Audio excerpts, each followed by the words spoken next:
idol? Ayos ka lang, idol? Ayos lang. Paano yung ayos, idol? Ganun yung ayos, ano? Okay. Puntahan natin yung mga kasama natin dito. Magtutaba tayo kung kumusta sila. Wala.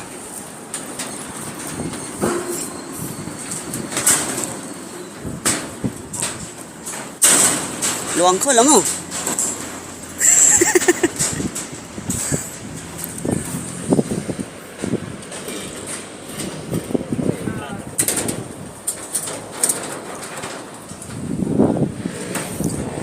Okay na yung ating mga bakal, guys. So kasalukuyang naglalatag po tayo ng ating mga